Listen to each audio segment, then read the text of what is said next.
Welcome back for another deep dive. We love getting into the nitty-gritty of financial performance, and today we're focusing on Aditya Birla Money Ltd. It's an Indian financial services company, and we've got some juicy documents to unpack. We've got their latest regulatory filings and a fresh press release. Let's see what we can learn. Absolutely. It's always exciting to peek behind the curtain and see how a company is really doing. And these unaudited financials are a great place to start, covering the quarter and 9 months leading up to December 31, 2024. Right, and the first thing that catches my eye is their profit after tax for the quarter, 2,181.48 lakh. Now, if we compare that to the same period last year, which was 1,514.62 lakh, it looks like they've seen a pretty decent jump. So for anyone out there following the Indian financial services sector, this might be a company worth watching. Definitely, it's a signal that something's working for them, but to really understand what's driving that growth, we need to dig a little deeper. We need to know where their revenue's coming from. And luckily, their filings lay it all out for us, breaking down their revenue into three main sources: interest income, fees, and commission income, and then net gain on fair value changes. I'd say each of these gives us a different piece of the puzzle when it comes to understanding their business, wouldn't you? Absolutely, and I'm immediately drawn to the interest income category because there's a substantial year-over-year increase there. Now, that could be influenced by a couple of things. It could be a reflection of rising interest rates in the Indian economy, which would obviously benefit any company involved in lending. Makes sense, right? If they're earning more interest on the money they're lending out, it's going to boost their overall revenue. Precisely. But it's not just about external factors like those interest rates. It could also mean that Aditya Birla Money Ltd is doing a really good job of managing their loan portfolio. Maybe they're making smart lending decisions, picking borrowers who are likely to repay their loans, ensuring a solid return on their investments. So it could be a sign of both a favorable economic environment and savvy internal strategy, which for potential investors, that's a pretty good combination. It's a positive sign, no doubt, but as with any financial analysis, it's important to keep things in perspective. Interest income is just one piece of the puzzle, right? We can't draw conclusions based on that alone. Oh, absolutely. We need to see the whole picture. And speaking of the bigger picture, Aditya Birla Money Limited isn't just focused on one thing. They're operating across different segments, including broking and the wholesale debt market. And I'm curious, do we see any variations in their performance across those different areas? We do, and it's pretty interesting when we look at the breakdown. The broking segment, as you probably expect, brings in the biggest chunk of their revenue. But when we look at profitability, the wholesale debt market is showing some impressive growth. So while broking might be their bread and butter, the wholesale debt market is really punching above its weight when it comes to profits. That's intriguing. What do you think is driving that difference? Well, it suggests to me that Aditya Birla Money Limited might be making some deliberate choices, shifting their focus to areas where they can achieve higher profit margins, even if it means slightly lower overall revenue. It's a smart move. So it's not just about chasing the biggest numbers, it's about being strategic, finding those sweet spots where they can be more efficient and maximize those returns. Exactly. They're thinking about both the top line and the bottom line, which is a sign of a company that's playing the long game. And for potential investors, that's definitely something to pay attention to. It's like they're playing chess, thinking several moves ahead. Now, to really gauge their financial health and how they're managing their resources, I think it's time to delve into some key financial ratios. I agree, those ratios give us some valuable clues about the company's stability and performance. Let's start with the debt-to-equity ratio.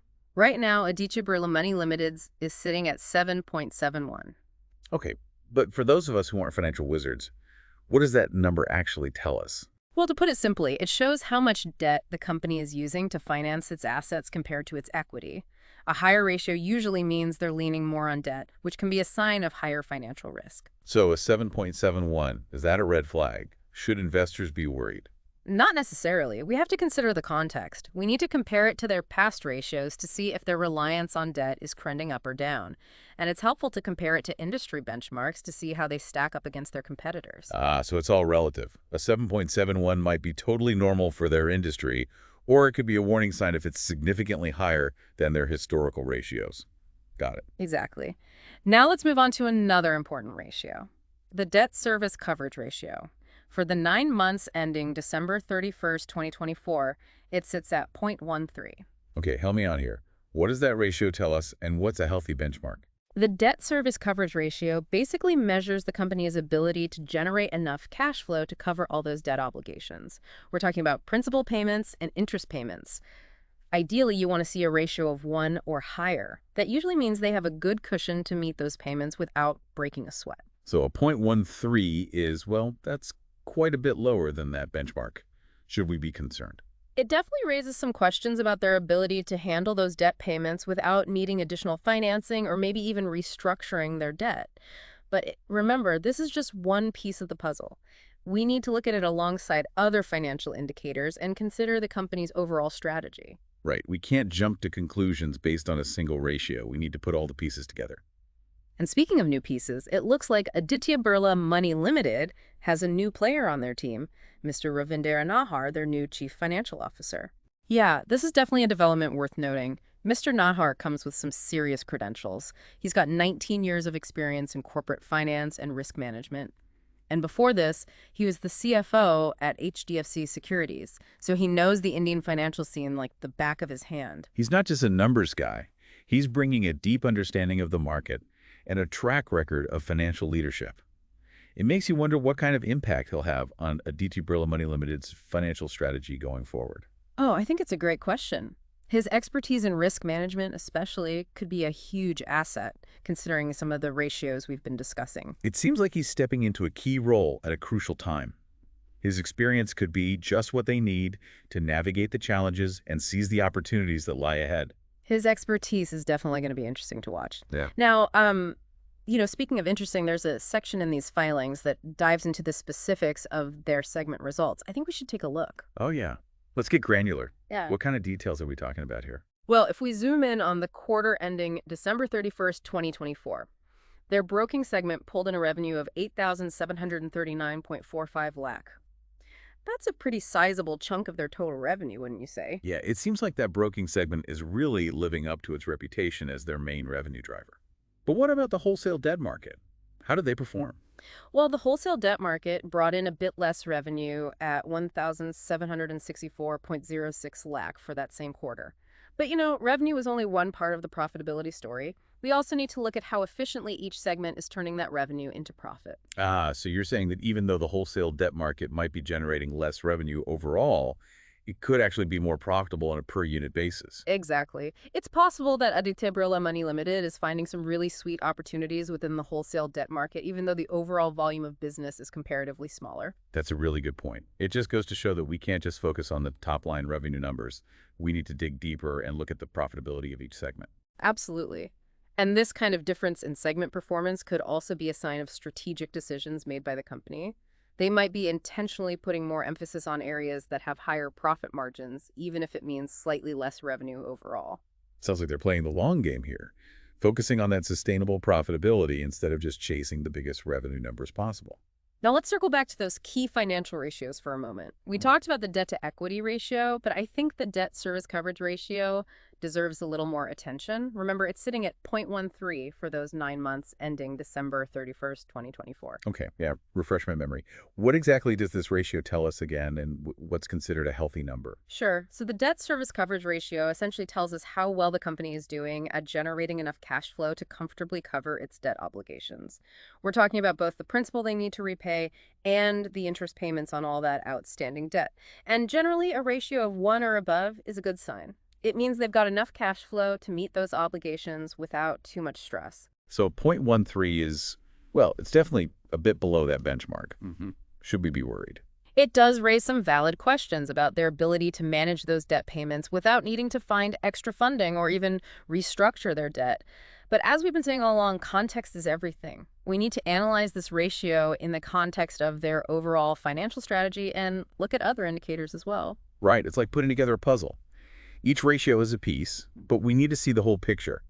So what about some of the other ratios we haven't talked about yet? What about the interest service coverage ratio and the operating margin? Good point. The interest service coverage ratio, as the name suggests, really hones in on their ability to cover their interest expenses. And in this case, it's actually looking pretty good. It sits at 2.04. So even though that overall debt service coverage ratio is a little concerning, they are, at least for now, managing their interest payments without any major issues. That's a reasonable interpretation. Now let's shift gears to the operating margin. This one's important because it tells us how much profit they're squeezing out of their core operations. For the 9 months ending in December, their operating margin is recorded at 25.46%. That sounds pretty healthy to me. But how do we know if that's a good operating margin for Aditya Birla Money Ltd specifically? Well, as always, we need that context. It's helpful to look at their historical operating margins to see if there are any trends and compare it to their industry peers to see how they measure up. Generally, a higher operating margin is a good thing. It usually means they're running a pretty tight ship and squeezing more profit out of their core business activities. So without having all those comparative numbers in front of us right now, a 25.46% operating margin seems to indicate that they're managing their operating costs pretty effectively and making decent profit from their main business. I agree with that assessment. And finally, to round out our ratio analysis, let's look at their net profit margin. This one tells us how much profit they're actually keeping after all those expenses are taken care of, including taxes and interest. Their net profit margin for those 9 months is 18.56%. That's a little bit lower than their operating margin, but still not too shabby. Definitely not. It suggests that even though they're dealing with those costs related to taxes and interest, they're still managing to convert a decent chunk of their revenue into net profit. Okay, so to sum it up, it seems like Aditya Birla Money Ltd is showing some positive signs when it comes to profitability, especially in that wholesale debt market segment. But there are definitely some areas like that debt service coverage ratio that warrant further digging and careful monitoring. I think that's a great summary. It's important to remember that these financial statements are just a snapshot in time. To get a real understanding of Aditya Birla Money Ltd's financial journey, we need to track these trends over time and compare them to other players in their industry. It's like those connect the dots pictures. We're starting to see the outline, but we need more dots to get the complete picture. Now let's bring Mr. Nahar back into the equation. His arrival as the new CFO adds a fascinating twist to this whole story. His experience in corporate finance and risk management could really shake things up when it comes to their future financial decisions, don't you think? Absolutely. Especially with his background at HDFC Securities, I bet we'll start seeing his influence in their upcoming financial statements and any strategic announcements they make. It'll be really interesting to see how his leadership style and financial expertise shape the company's direction moving forward. Speaking of leadership, I noticed something else in these filings. It looks like Mr. Tushar Shah, one of the company's directors, actually signed off on these financial results. Ah, you've got a sharp eye. That's not just a formality. Having a director directly involved in reviewing and approving those financial reports is a big deal. So it's like a sign that they're really emphasizing financial transparency and accountability within the company? Exactly. That level of involvement from a director often means they're committed to good corporate governance and making sure their financial reporting is top-notch. Which, in turn, is a good sign for investors. It shows that the company's leaders are taking their financial reporting seriously and prioritizing transparency. It definitely builds confidence in their commitment to sound financial management. Okay, so we've covered a lot of ground here, from revenue and segment performance to all those important financial ratios and even leadership changes. If you had to pick one key takeaway for our listeners about Aditya Birla Money Ltd's current financial situation, what would it be? I'd say the key takeaway is that Aditya Birla Money Ltd is in a period of transition. They're showing some promising signs of improvement, especially when it comes to profitability. But there are also some areas that need a closer look and a bit more analysis, like their debt management strategies. So it's a bit of a mixed bag. But with the new CFO at the helm, it's going to be fascinating to watch how they handle these challenges and leverage their strengths moving forward.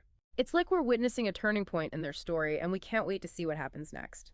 You mentioned earlier that you had some additional insights you wanted to share. What else did you find in those filings that caught your eye? You mentioned you had some extra insights from those filings. Spill the beans. What else did you find? Well, you remember those 3 main revenue sources we talked about? The interest income and the fees and commission income and that net gain on fair value changes? Yeah, if we look at the numbers for those 9 months, you'll see that the net gain on fair value changes contributed a hefty euro 2,595.78 lakh to their total revenue. Wow, that's a pretty big chunk of change. Yeah. What's so special about that revenue stream? Well, it's interesting because it's a lot more volatile than those other 2 sources. It's really sensitive to things like market fluctuations and the changing value of the company's assets, so it can be a bit unpredictable. So it gave them a nice boost this time around, but it might not be as reliable in the long run. It's like riding a roller coaster. Fun, but you never know which way it's going to go next. That's a perfect way to put it. That volatility just adds another layer of complexity when we're trying to assess Aditya Birla Money Limited's financial performance. It reminds us that we can't just look at one period in isolation. We need to look at those long-term trends to really understand how stable those different revenue streams are. It's like trying to predict the weather. You could see what's happening right now, but there could be a storm brewing that we don't even know about. Exactly. And that uncertainty around their net gain on fair value changes makes those financial ratios we talked about even more important metrics, like that debt service coverage ratio and the interest service coverage ratio can give us a better idea of how well the company can handle those financial ups and downs and keep their balance sheet healthy. So even though their profitability looks pretty good overall, we still need to keep a close eye on those indicators of financial stability. Definitely. And this kind of brings us full circle back to Mr. Nahar, their new CFO.